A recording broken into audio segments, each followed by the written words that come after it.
Ciao hackerine e hackerini.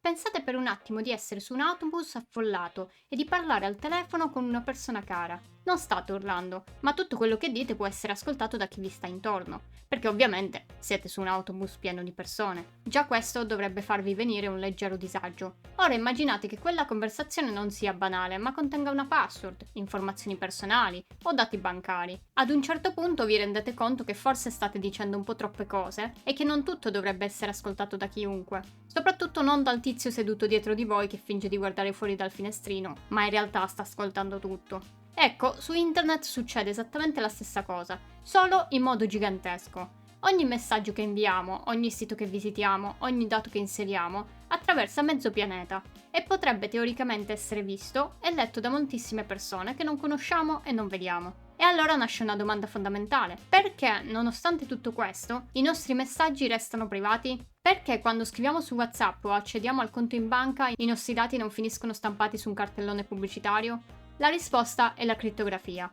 E no, non è un argomento riservato a governi segreti, agenti con l'auricolare o hackerini furiosi davanti a schermi verdi che digitano a caso. Riguarda tutti noi, ogni singolo giorno, anche quando non ce ne accorgiamo. E ve lo dico, è un concetto così bello che secondo me ad un certo punto direte anche voi, ok, questa cosa è geniale. La crittografia, in fondo, non è altro che rendere un messaggio incomprensibile. Come scrivere lettere a caso, tutto qui.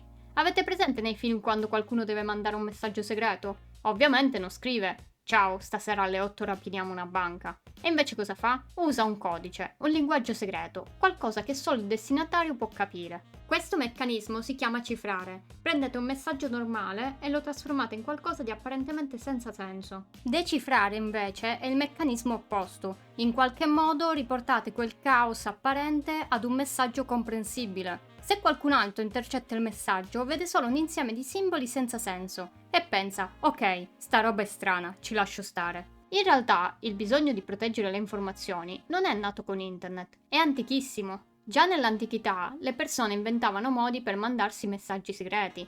Tipo, Giulio Cesare spostava le lettere dell'alfabeto. E funzionava. Per secoli ha funzionato benissimo. All'epoca bastava poco. Nessuno aveva supercomputer, nessuno aveva voglia di decifrare messaggi per divertimento. Poi però arriva la radio e con la radio cambia tutto. I messaggi non viaggiano più da una persona all'altra, ma vengono sparati nell'aria. E chiunque abbia un ricevitore può ascoltarli, amici, nemici, sconosciuti e probabilmente anche il vicino curioso. A quel punto non basta più nascondere il messaggio. Bisogna renderlo incomprensibile, sapendo che verrà intercettato. Ed è qui che nasce la crittografia moderna.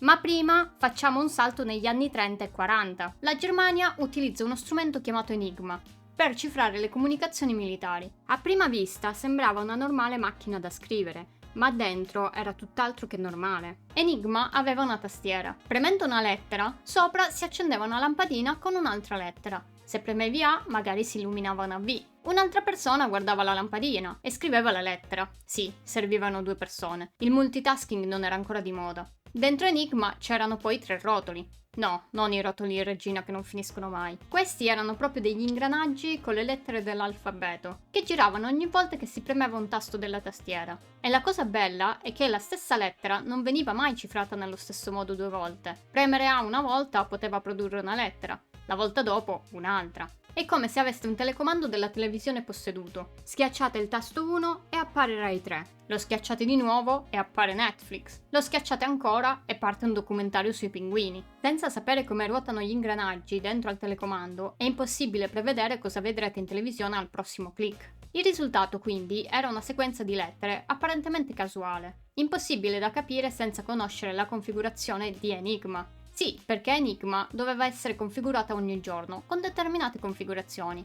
Tipo i rotoli dovevano essere impostati su delle lettere iniziali. In questo modo, anche se qualcuno rubava o scopriva la configurazione del giorno prima, non poteva leggere i messaggi del giorno dopo. Ovviamente non volevano rendere le cose facili. Sulla carta, Enigma era fortissima. Il problema infatti non era Enigma, ma come veniva usata. Ogni mattina, più o meno alla stessa ora, i tedeschi inviavano messaggi molto prevedibili, come il bollettino del meteo. Che è comprensibile, anche in guerra vuoi sapere se piove. Però ecco, non era una grande idea dal punto di vista della sicurezza. Alan Turing e il suo team capirono che questa prevedibilità era una debolezza enorme. Costruirono quindi dei dispositivi giganti chiamate le bombe. A quei tempi non avevano ancora i PC portatili. Questi dispositivi provavano automaticamente tantissime configurazioni finché non trovavano una frase sensata. Questo perché i bollettini del meteo contenevano parole e frasi sempre uguali. Magari proprio frasi come bollettino del meteo o Wetterbereicht, visto che erano tedeschi. Ecco, ho voluto inserire la parola tedesca solo per farvi vedere i miei progressi. Ma insomma, sapendo che quei messaggi contenevano quelle parole, il dispositivo gigante poteva provare tutte le configurazioni fino a quando non otteneva esattamente la frase bollettino del meteo. E siccome la configurazione poi era la stessa per tutto il giorno, loro erano in grado di leggere tutti i messaggi della giornata. Cioè, è una roba geniale! Se non lo avete visto, dovete proprio guardare il film The Imitation Game. Racconta proprio questa storia ed è fatto benissimo. Io l'ho visto al cinema e ricordo che quando sono uscita ero super motivata. Dicevo a un mio collega di università che avremmo finito il nostro progetto in pochissimo tempo, ispirati dal genio di Turing. Beh, inutile dirvelo, non è andata esattamente come avevo previsto nel mio momento di super motivazione. Abbiamo scoperto che, purtroppo, non basta un film per trasformarsi in geni della crittografia dall'oggi a domani. Però insomma, come vi dicevo, Enigma utilizzava una configurazione iniziale per poi cifrare e decifrare. Ecco, questa configurazione possiamo considerarla come una specie di chiave. Senza quella non puoi decifrare il messaggio. Proprio per questo, Enigma è un esempio di crittografia simmetrica, in cui tutto ruota attorno ad un'idea semplice. Esiste una sola chiave segreta. Chi possiede quella chiave può sia chiudere che aprire il messaggio. È un po' come una chiave di casa. Se io e te abbiamo la stessa chiave, possiamo entrare entrambi. Ma se quella chiave finisce nelle mani sbagliate, chiunque può aprire la porta senza che ce ne accorgiamo. Praticamente, quando si usa la crittografia asimmetrica, Pippo scrive un messaggio tipo ciao e lo cifra con una chiave e lo manda a Gina. Il messaggio che riceve Gina non è il ciao, ma è invece un messaggio con lettere a caso, proprio perché è stato cifrato. Gina quindi prende la stessa chiave che i due si sono scambiati in qualche modo e decifra quel messaggio, così finalmente può leggere il messaggio ciao che Pippo le aveva mandato. In realtà però quelle lettere messe a caso non sono proprio casuali, tutto funziona grazie alla chiave e alcune operazioni matematiche. La chiave è come lo spartito di una musica molto complessa. Senza spartito senti solo rumore, con lo spartito tutto ha senso. La cosa bella della crittografia simmetrica è proprio la sua velocità. Infatti può cifrare tantissimi dati in pochissimo tempo in modo molto efficiente ed è per questo che viene usato ovunque, come per esempio nei telefoni o nei computer. Tipo, quando il vostro smartphone è protetto da un PIN o da un'impronta, sotto sotto c'è quasi sempre la crittografia simmetrica. Ecco, tutto sembra molto bello, ma c'è un problemone qui. Pippo e Gina hanno dovuto utilizzare la stessa chiave, ma come hanno fatto a scambiarsela? Come hanno fatto a mantenerla segreta? È proprio qui il punto. La crittografia simmetrica funziona solo se la chiave resta segreta. E questo porta alla domanda più scomoda di tutte. Come faccio a far arrivare la chiave alla persona giusta senza che qualcun altro la intercetti? Se io e te siamo nella stessa stanza, nessun problema. Ti passo la chiave e fine. Ma se io sto in Italia e tu in America, come facciamo? Su internet infatti i messaggi fanno viaggi giganteschi, passano da tanti server. Come fanno ad utilizzare tutti la stessa chiave? Se qualcuno intercetta la chiave, può semplicemente utilizzarla per leggere e modificare i messaggi. Ed è per questo motivo che da sola la crittografia simmetrica non basta per costruire comunicazioni sicure in giro per il mondo. Ed è proprio da questo problema che nasce la crittografia asimmetrica. L'idea, quando è stata proposta, sembrava quasi impossibile. E se usassimo due chiavi diverse, invece di una sola, e tutti a dire genio? Praticamente una chiave pubblica può essere data a tutti, scritta su un sito, o inviata via chat, o scritta nel bagno del bar vicino casa. L'altra deve rimanere privata, segreta e custodita gelosamente come l'ultimo pezzo di torta nel frigo. La cosa bellissima è che queste due chiavi sono legate matematicamente. Funzionano come una coppia perfetta. Ciò che viene chiuso con una può essere aperto solo con l'altra. Questo significa che io posso pubblicare la mia chiave pubblica ovunque. Chiunque voglia scrivermi un messaggio segreto la può usare per cifrare il testo. Ma una volta cifrato, quel messaggio può essere letto solo da me, perché solo io possiedo la chiave privata. Per farvi capire meglio, immaginate che io voglia ricevere messaggi segreti da tutti voi. Invece di dare ad ognuno di voi una chiave, che è una cosa impossibile, io metto fuori dalla mia porta di casa 1000 lucchetti aperti, con sopra scritto il mio nome. Chiunque di voi può prendere un mio lucchetto, mettere un messaggio in una scatola e chiuderlo. Una volta scattato il click, nemmeno voi potete più riaprirlo. Solo io, che ho l'unica chiave fisica che apre quei lucchetti, posso leggere cosa c'è dentro. Il lucchetto è proprio come la chiave pubblica, che tutti possono chiudere, ma che solo io posso aprire. A A questo punto però c'è una domanda. Io voglio scrivere un messaggio segreto a qualcuno. So che devo usare la sua chiave pubblica, ma dove la trovo? Cioè, non è che la chiave pubblica di Gina mi appare magicamente davanti agli occhi con un arcobaleno e una musichetta. Ecco, qui entrano in gioco i registri pubblici e le autorità di fiducia. Nel mondo reale funziona un po' come quando cerchi un numero di telefono.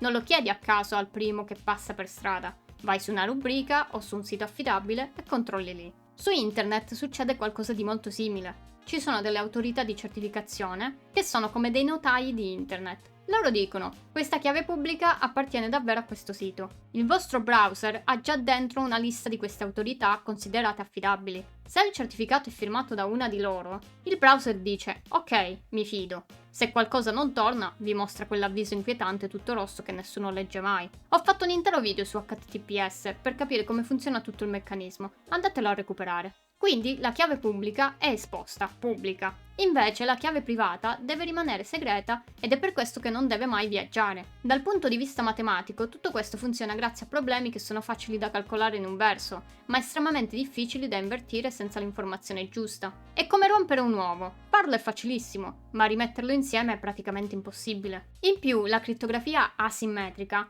non serve solo a nascondere i messaggi, ma anche a dimostrare chi li ha inviati. Se io cifro qualcosa con la mia chiave privata, chiunque può usare la mia chiave pubblica per verificare che quel messaggio venga davvero da me, perché appunto solo io possiedo quella chiave privata. Ed anche qui tutto molto bello, però purtroppo la crittografia asimmetrica è molto più lenta di quella simmetrica. Funziona benissimo per piccoli pezzi di informazione, come una chiave o una firma, ma non è adatta a cifrare grandi quantità di dati. Ed è qui che i due mondi si incontrano. Quando vi collegate ad un sito web sicuro, per esempio, non state usando solo un tipo di crittografia. All'inizio entra in gioco la crittografia asimmetrica. Serve per verificare l'identità del server e per scambiarsi in modo sicuro una chiave temporanea. Quella chiave temporanea è una chiave simmetrica. Una volta creata la chiave simmetrica, tutti i messaggi successivi vengono cifrati con la crittografia simmetrica, che è veloce ed efficiente. È come se la crittografia asimmetrica servisse per stringersi la mano in sicurezza, guardandosi negli occhi, e poi la crittografia simmetrica facesse tutto il lavoro pesante. Poverina. Questo schema è ovunque, nei siti web, nelle app di messaggistica, nei pagamenti online, nei servizi cloud. Ogni volta che vedete il lucchetto nel browser, dietro c'è questa danza continua tra chiavi pubbliche, private e chiavi simmetriche. Ed è questo equilibrio che rende internet utilizzabile e sicuro allo stesso tempo. Ma questo è esattamente quello che succede anche su WhatsApp, quando per esempio vedete la scritta crittografia end-to-end. Non è marketing, è matematica. Quando installate WhatsApp, il vostro telefono genera una coppia di chiavi. La chiave privata resta sul telefono, rimane segreta e non viaggia mai. La chiave pubblica viene condivisa, viene mandata ai server di WhatsApp così da essere usata da chi vuole mandarvi un messaggio.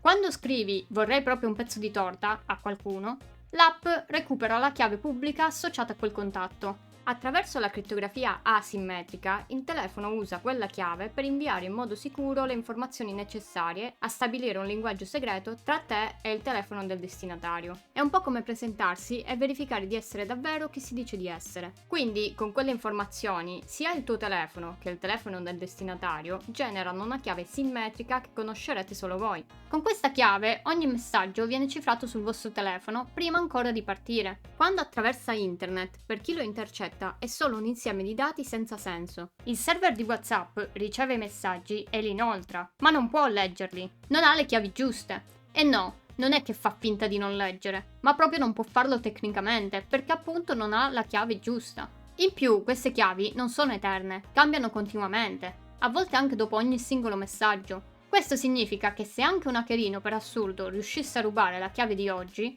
potrebbe leggere solo una piccolissima parte della conversazione. Non potrebbe comunque vedere cosa vi siete detti ieri o cosa vi direte domani. A questo punto potremmo pensare: ok, fantastico, la crittografia funziona, tutto è bello, internet è salvo, possiamo dormire tranquilli. E invece c'è un ma. Negli ultimi anni avrete probabilmente sentito parlare di computer quantistici. Spesso vengono raccontati come dispositivi quasi magici, capaci di fare cose impossibili, però la realtà è un po' meno fantascientifica. Ora non vi sto a dire come esattamente funzionano i computer quantistici, altrimenti sto video durerebbe 3 ore, ma quello che dovete sapere è che i computer quantistici ragionano in modo completamente diverso da quelli che usiamo oggi. E ora arriva il problema. Molti dei sistemi di crittografia asimmetrica che usiamo oggi si fondano su problemi matematici che per un computer classico sono estremamente difficili da risolvere, talmente difficili che anche con i computer più potenti di oggi ci vorrebbero migliaia o milioni di anni. Ed è proprio su questa difficoltà che si basa la sicurezza, perché se è difficile da calcolare, allora è difficile da rompere, cioè che un hackerino potrebbe decifrare quel messaggio senza sapere la chiave. Ma un computer quantistico abbastanza potente potrebbe risolvere questi stessi problemi in meno tempo. In pratica, ciò che oggi consideriamo sicuro perché è impossibile da calcolare, per un computer quantistico potrebbe diventare fattibile in pochi minuti.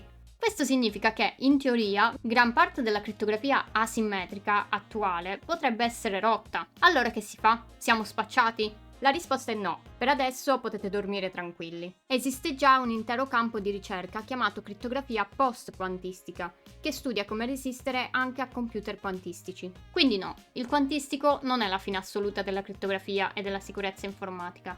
È semplicemente il prossimo capitolo della storia. Come Enigma ha spinto la nascita dell'informatica moderna, il quantistico sta spingendo una nuova evoluzione della sicurezza. Ovviamente ho semplificato tantissimo tutto questo. La crittografia è molto ma molto più complessa, ma se la rendiamo troppo complicata, nessuno la usa. E la sicurezza che non si usa è inutile. La prossima volta che invierete un messaggio o vedrete il lucchetto nel browser, ricordatevi che dietro c'è matematica, storia, ingegno. E un sacco di persone che hanno lavorato per farvi parlare in pace senza urlare su un autobus pieno di sconosciuti.